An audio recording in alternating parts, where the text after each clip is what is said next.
The rain had just stopped when the funeral began, leaving the cemetery wrapped in a cold, silver mist. People whispered beneath black umbrellas as the casket of Helena Whitford, the only daughter of billionaire industrialist Charles Whitford, was lowered toward its final place. The world believed Helena had died suddenly in her sleep, her parents shattered, her friends stunned.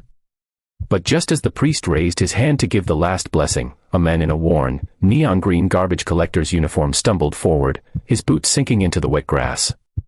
His clothes were stained, his hands shaking, and his face pale with urgency. This was Mateo Reyes, the quiet street cleaner no one ever noticed. Yet in this moment, everyone froze as he pointed at the casket with trembling certainty. "She's not dead."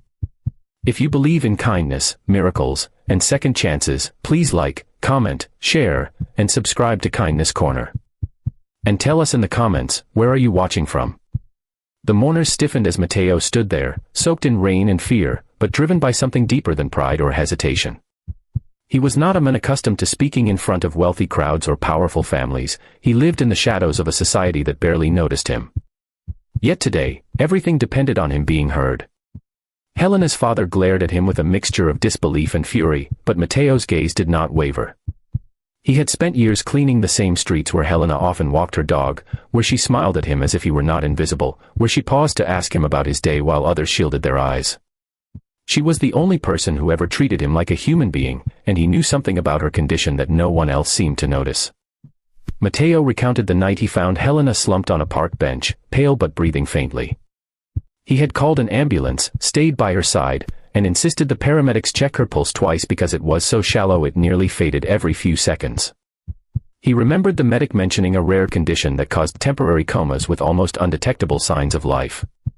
But somewhere between the hospital's rushed protocols and her family's shock, that information had been lost.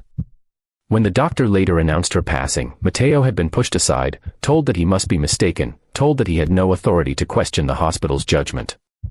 But he never forgot how her fingers had moved when he held her hand that night, like a faint plea for someone to pay attention.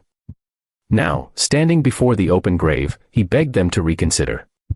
His voice trembled but grew stronger as he spoke from the heart, describing Helena's kindness toward people like him, describing how she once left warm meals beside the dumpsters for stray animals, and how she once defended him when a group of teenagers mocked his job. He told them he owed her everything, including the courage to interrupt this funeral. And as the mourners absorbed his every word, the silence grew heavier, not with anger, but with a creeping realization that perhaps this broken man in a dirty uniform saw something they did not.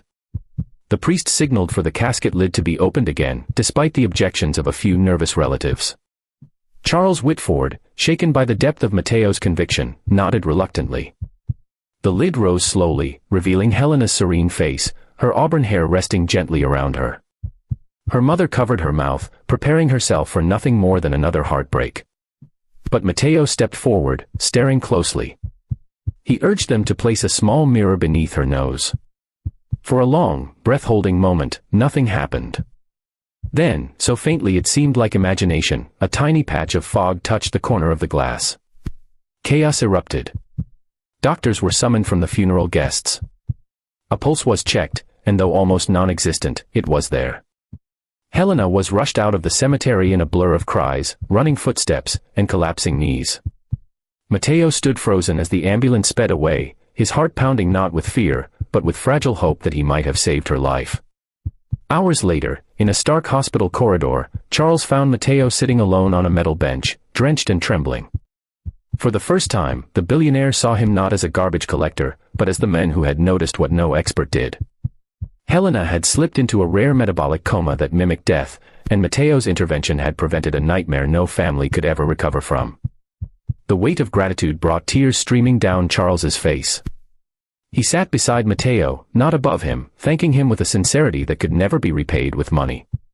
Days passed before Helena finally opened her eyes. The first thing she asked was why Mateo looked so worried. When they told her the truth, how close she had come to being buried alive, how Mateo had stood alone against a crowd, she wept and held his hands, promising that his life would never be ignored or overlooked again.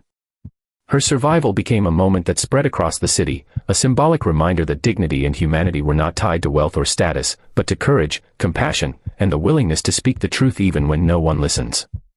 In the weeks that followed, Charles offered Mateo a new job, not out of charity, but out of respect.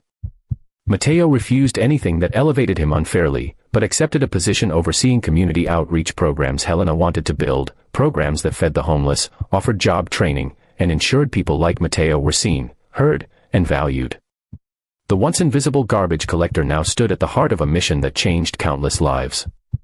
If this story moved you, please like, share, comment, and subscribe. Your engagement helps keep these meaningful stories alive on Kindness Corner. Before you go, tell us in the comments, what part of this story touched your heart the most? And so, the world learned that heroes don't always wear capes or expensive suits. Sometimes they wear torn gloves, stained jackets, and carry the quiet strength to shout the truth when the world refuses to see it. And because of one such hero, Helena lived, and countless others found hope again.